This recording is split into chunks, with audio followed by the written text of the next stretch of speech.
You're listening to the Meet the Farmers podcast with me, your host, Ben Eagle. Please remember to subscribe to the show wherever you are listening.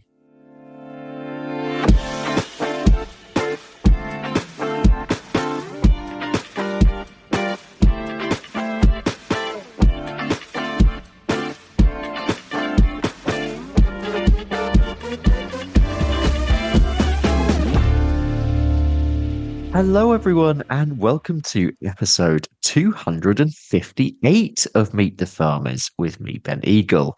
We're talking about insects and insect farming on the podcast today, a topic that is often mentioned quite glibly, I'm going to say, but rarely I find explored in detail in agricultural media spaces, let alone in public spaces. So really looking forward to going into some more detail today. My guest is David Tavenor, a Nuffield scholar and insect farmer producing black soldier fly protein. David grew up on a dairy farm in Shropshire and studied agribusiness management at Newcastle University. He then became a supermarket buyer before returning to the family farm. His Nuffield scholarship explores the rise in global demand for protein and asks what role insect farming could play in this and how this could come about practically on an on-farm basis. So I'm sure lots of you will be interested in this. I certainly am. David, welcome to Meet the Farmers. Hi, Ben. Thanks very much for having me on. Oh, my absolute pleasure. So just to give us some context to start off, what is the size and scale of insect farming, I suppose, both in the UK, but also globally? It's pretty small in the grand scheme of things. When you compare it to traditional agriculture, it's tiny, a bit like the insects themselves. But it's an industry that's very much growing. There's a hell of a lot of investment, research going into it. And when I say insects, I'm not talking about the bumblebee or aphids and pests. It's, as you said, the black soldier fly for protein. You can have other insects like crickets or mealworms, but black soldier flies are generally for livestock feed. Those other two can be used in human food. But for the purposes of this conversation, we're focusing on black soldier fly farming. I have my own farm in Shropshire, and I've been on it just returned from a Nuffield scholarship around the world, visiting many different people in the industry. Yeah. So in terms of end products and markets, what are we talking about? Because we were discussing before we started recording, glibly, you'll always come up to that person who will say, oh, I don't want to eat insects. But I'm guessing we're not really talking about that. Yeah. I was on a stag do at the weekend, and when I say to people, oh, I'm an insect farmer, especially people who work in finance in the city, they kind of raise their eyebrows and fake interest of some sort, and say exactly that. But, the black soldier fly larvae that I'm rearing are generally used for, poultry, for pigs, pets, aquaculture. So, quite a wide variety of outputs. As a high protein, well balanced protein as well, that everyone is targeting to replace soy and fish meal, which are considered unsustainable sources of protein. That's generally what people talk about when we're talking insect protein for livestock. Okay. So you've said you just got back from your Nuffield travels. What would you say are the key questions that need to be answered when it comes to advancing insect farming? They're pretty fundamental. It's things like, how do we do it effectively? Okay. And can we compete at a commercial cost level? I think the questions that have been answered are things like, is it a sustainable form of protein? And broadly, yes. You've got to make sure that you're doing it in the right way. You're kind of adding an element, if not all of it, being circularity to hit those sustainability metrics. But in my view, the best way to do it is by doing it in a circular way. The fundamentals need to be answered, though. Can we do it at cost? And I've seen a few people competing, but the majority in my view, are struggling. Okay. Tell us a little bit about your Nuffield in terms of where you've been and perhaps the countries that are most advanced in this area. Sure, yeah. So I started my Nuffield journey in March in Brazil, where the Nuffield conference was. And as it was an international delegation of farmers, we talked a lot about Brazilian agriculture and global agriculture, but not much about insects. I then stayed in South America, went to North America, then Europe, South Africa and East Africa in the space of about 4 months. So it was a pretty packed in agenda. In terms of which countries are innovating more than others, the Americas wasn't too high in that innovation. I feel that's because they have a soy industry there domestically already. So they have protein kind of sorted, but also sustainability isn't as high on their agenda when you compare it to Europe. Europe, from everyone I've spoken to around the world, has always been seen as the leaders in sustainable agriculture. And so there is a lot of investment in insect protein, particularly. There's big, super mega insect factories going up in France, Belgium, Holland, Germany, and other places. And the UK kind of lags behind a bit because of some delays in regulation caused by Brexit. Then when I talk about South Africa and East Africa is, or particularly Kenya, actually. I went to Tanzania and Rwanda as well, but particularly Kenya has a lot of focus on insect production. And that's more, from what I gather, because of a necessity, because they don't have as much access to protein. It is expensive to them. So if they can produce insects at a low cost, which they can, because they don't have to heat them or create the environment for them because they use the free energy of the sun. And they've got cheap labor to process it as well. And generally a bit more widely accepted in East Africa, where tribes have been eating insects for a long, long time. And then South Africa was really interesting because one of the very first movers in black soldier fly production was a company called Agri Protein, which was funded about 15 years ago by the Bill and Melinda Gates Foundation. Okay. And it was in Cape Town. They had a big factory going up where they were taking in waste, processing that, feeding it to the black soldier fly larvae, processing the larvae into products and then selling those. And that's things like oil, meal, protein meal, grass, which is the excrement. And now, unfortunately, that went bust for one reason or another 5 years ago or so, maybe 3 or 4. So I wanted to go to South Africa because a lot of those people who were part of Agri Protein have started their own things and they've started creating their own supply chain. So rather than having that one big factory that I kind of just explained, that was Agri Protein, we've now got companies just specializing in egg production or in growing the larvae or building technology or even looking at extremely niche but potentially high value opportunities like selling the chitin, which is found in the exoskeletons of the insects and can be used in many different uses in cosmetics, pharmaceuticals and things like that. But what I'm saying is that these people are from Agri Protein are staying in the industry and using their expertise to hopefully grow more of a sustainable business. So that was really interesting. Okay. But then places I didn't go around the world, East Asia or Southeast Asia is doing a lot. And if I could get more funds for my Nuffield scholarship, then I would definitely go and visit over there. And so if anyone with deep pockets listening to your podcast wants to give a guy a bit of money to travel the world, then find my email. Get in touch. I'm interested. I mean, what confidence levels like within sort of people who are working within this area? And because I mean, clearly in that particular case, they feel confident enough to go it alone, really, and stick in the area. So I'm interested in confidence levels, both with people involved in the industry, but also banks, lenders as well, in terms of encouraging these kinds of projects. Yeah, that's a really interesting question, actually. And I guess there's probably 3 key stakeholders here. There's governments, there's investors or people who can finance these businesses, but also the people doing the business themselves. And it's kind of a chicken and an egg situation, but with three ways. And do investors go before regulators change, Yeah. or do people go before regulators change, or do regulators change only when there's investment?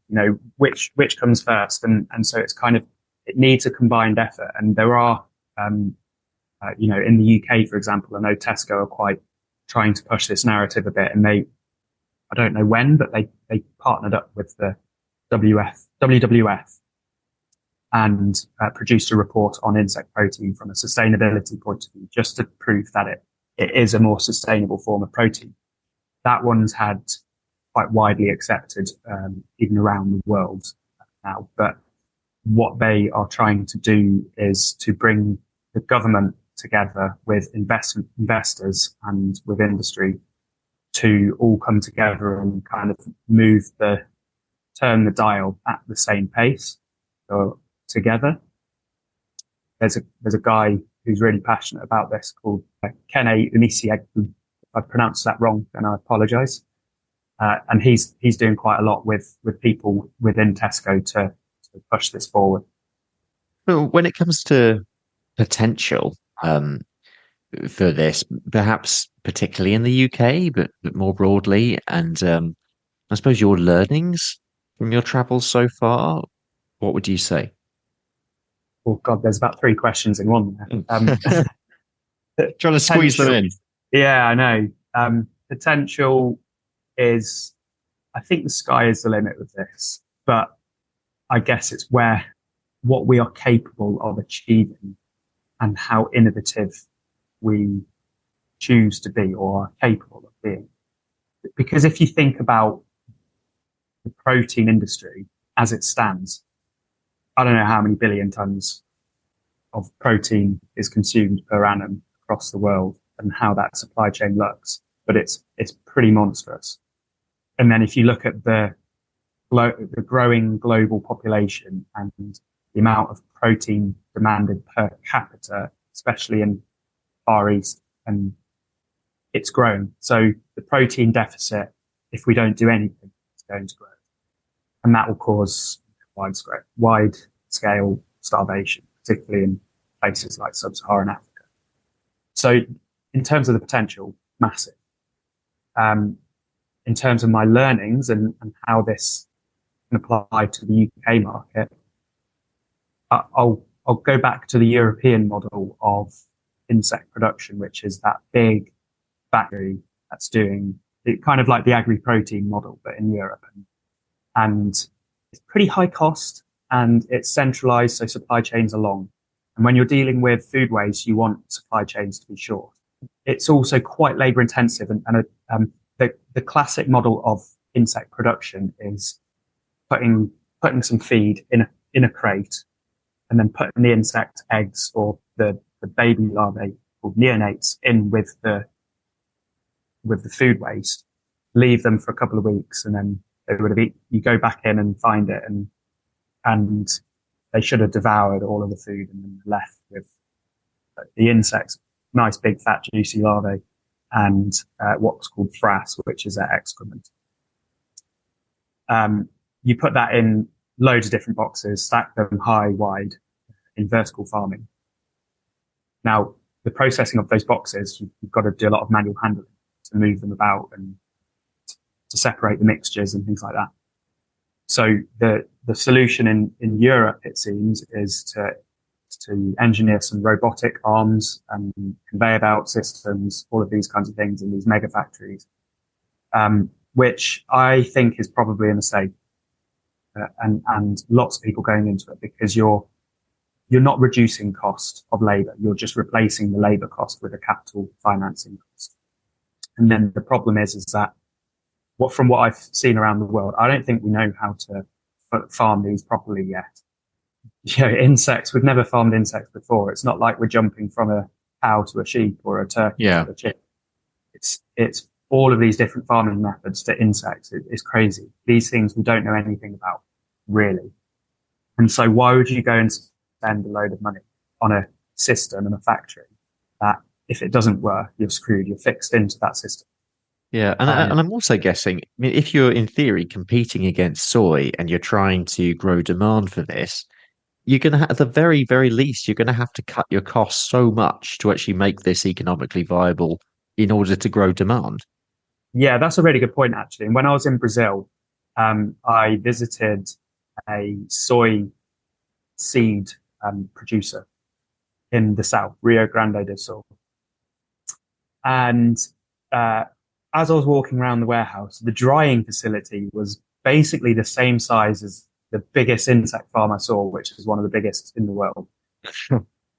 And this insect farm is doing, A to Z, all the whole process.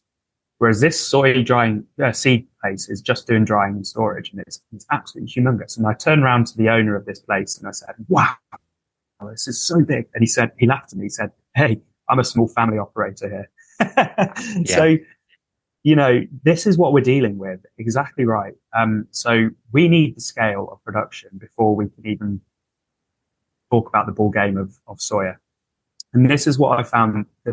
One of the really successful people doing this, or businesses, is a company called Moltento back in Cape Town, and a guy called Dean Smorenberg. And he's essentially selling black soldier fly larvae into pet food. But like soy, pet food, if you're selling it as a bulk protein, you're competing with chicken and beef as a byproduct of the human industry, whereas we're producing specifically for pet food industry. So even competing with them, I'll call it like a soft commodity. What he's doing instead is he's kind of saying, no, don't use this as a bulk protein. Use it as a feed supplement. So he kind of adds it to kibbles and things like that and you can get extra nutrition from 5% of this kibble is black soldier fly. So you get extra nutrition from it, but also you've got marketing ability. So you can add value by saying this is sustainable and fed on food waste, and it's got hypoallergenic properties, and it's got a full amino acid profile because of black soldier fly larvae. All of these kinds of things that you can add value to your products. And whilst we've got small volumes at the moment, that's the perfect time to add value because you've still got headroom to move into. And this is where I think if you're going to be successful in the next 10 years in insect protein, you need to make sure you separate yourself from the commodity. As soon as you start competing with commodities, your game is up. Are you a farmer or grower based in the UK? Do you have a story to tell, but you're not quite sure how to tell it? Then sign up to Just Farmers. We give farmers and growers the confidence to tell their stories with pride through fully funded media education workshops aimed at boosting your confidence and communication skills. Our goal is to build a more open and constructive relationship between farmers and the consumer via the media. Being a part of Just Farmers gives you the chance to meet other farmers and growers that you would never normally meet, build strong bonds of friendship, and be a part of a network of farmers creating positive change in UK farming.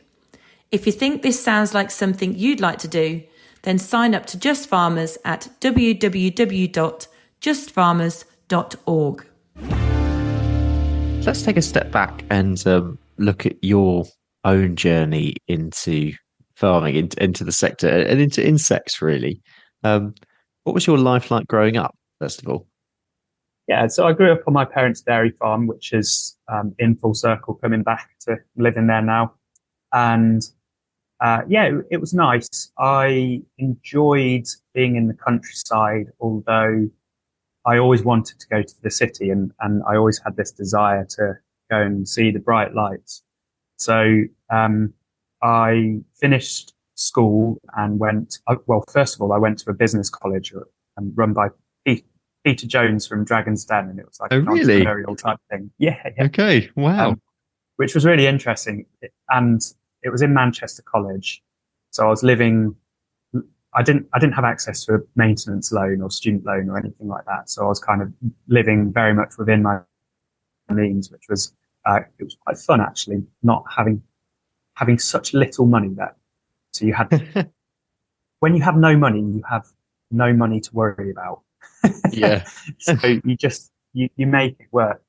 And then I went to Newcastle University, and I studied agribusiness management, which was great. It was good social, to be honest. And to be honest, I don't think I learned too much because I did business studies at GCSE and A level and economics at A level, and a lot of that was what they taught at the university, which Oh, I really? found Okay. yeah, it was a bit disappointing, really. What I learned is just how to do exams and things like that. But I had a good time as well, which is important. Yeah, so that's my education. Oh, I also did a year in industry at Alba. Oh, okay. Yeah. Which I'm guessing then sort of set the scene for the beginnings of your career, which was in the supermarket sector. Yes, and then exactly. So I did a bit of travelling and then went to Tesco on the graduate buying scheme. I started off in beer, which was great because I got loads of Sounds free fun. beer. Yeah, all my friends loved me, and then I left beer and moved into sauces, and the free samples dried up, at least from the beer side of things, and my friends started thinking you've got a demotion and things like that. But I always wanted to work in either meat or produce, where you're a bit closer to a raw ingredient or product, I suppose, because of my roots, I suppose. And I ended up in produce, and I spent half my Tesco career in vegetables, buying all sorts of different vegetables. Okay. But you eventually decided to come back to the family farm. Why? Yeah. After Tesco, I worked for a startup it was like a digital retail startup in London, right. called GoPuff, which was it was valued at $15 billion. What? American company. Yeah, I know. How? I know. And I definitely should have heard of it if that's the case. Well, it was one of those rags to riches to rags again stories where it's one of it's a company or an app where you order your groceries and it will deliver in 15 minutes via a little scooter to your door in an urban area. Working with a dark store model, and post pandemic, it was kind of booming, all of this pandemic demand. But then when shops started opening up again, people started just going back to Tesco, and they didn't want to use these apps. And there was loads of apps I think there was at its peak, there was like 10 different providers in London, and now there's one or two maybe. So yeah, worked for them, and then I thought I was going to make millions with them, and then got made redundant 6 months later. So Oh, wow. that was the point when it was a catalyst to starting my own business, and doing it on the family farm presented an opportunity where I didn't have rent. I could keep costs low, was to figure out how to do it. And so I'd had this idea about insects for ages. I can't actually pinpoint when it was, but I was chatting to a friend recently from university, and he said, I remember you came out of the lecture once and said to me, I'm going to be an insect farmer. And I was like, really? Wow. Oh, really? I don't remember that. Yeah, strange. Yeah, and I spent the first 6 months or so watching YouTube videos of how to do it, and researching, then bought a couple of 3 shipping containers. And so I'm breeding and rearing in black soldier flies. And that was spent the whole of last year and early this year before I went traveling, just building up production and learning production. Because it's a lot harder than it looks. It's harder than just putting food and insects in a box and waiting for them to do their thing. You've got to get some of the dosages and moisture content and environment. You've got to get all of that right. What's next for you then, do you think? Where do you take this? So what's next for me? Good question. Now I'm back from my Nuffield travels. I am planning, I've kind of put my head down, and I'm writing some new plans, and I've got 2 project ideas that I won't share on this forum, but I'm going to apply for some grants to develop them, because what I've learned around the world is perhaps the way I was doing it before might not be the way forward for me. I'm going to stay in black soldier fly protein, but let me explain a bit more actually. What's successful in East Africa, South Africa, North America, Europe might not be successful in all of those, different countries or in the UK. So I'm taking a lot of snippets from what I've learned everywhere and trying to understand the UK context a bit more and applying it there. A good example of this is in Canada, where they can take the waste input and get paid for it from agribusinesses.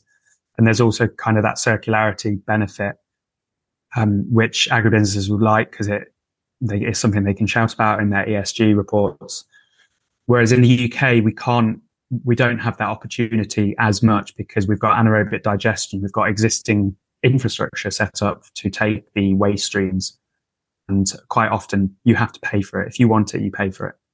So there's like one business environment change. And then obviously in Africa or East Africa, you've got the temperatures and the humidity for breeding insects, whereas we don't here. So we have to pay for systems, put up sheds, or in my case, shipping containers to create the environment. So there's lots of different, and regulation. So there's lots of differences, should I say, for want of a better word, between these different countries. And so I need to sit down and progress with these projects, and they're kind of unique, and they're, but they are tailored to the UK. And I spoke on the phone to someone who's doing this in Australia in a seems like a really successful way, a company called GoTerra, and the founder, Olympia Yaga, from there, she said something quite good to me, saying, my system is made for Australia, which is really important, because if Australia was made for her system, or if she was trying to fit Australia into her system, it wouldn't work. So, and that's one of the things I've learned. And I think lots of people should be aware of this if they were to start out in the industry. How can you make it work for your local environment? Okay. And in terms of like others in the industry, so I'm thinking from policymakers through to producers, through to supply chain, others in between, what do others need to do to advance this to the next stage? So, yeah, with policymakers, I think as an industry, we need to be really aligned. And if we are going to influence policymakers, we all need to be speaking from the same hymn sheet. And we also need to be creating kind of industry standards as well, so that policymakers and consumers are confident that this is the right thing to do. I'm part of a group called the Insect Bioconversion Association, or in short, INBIA, which is a collection of producers in the UK. And that is exactly what we're trying to do. In the first instance, trying to influence policy, and I guess by proxy, you're influencing consumers as well, because that's what policymakers are interested in Joe blogs. Matt and David, this has been absolutely fascinating. And I think, again, it's an area that we don't dig into enough, but it's nice to hear that it's sort of bubbling underneath the surface, and as a sector, I can certainly see growth in this. But we're going to have to draw it to a close. So I'm going to ask you the final two questions that I ask everyone when they come on the show. And the first is, if you have a message for the public, any message, what would it be?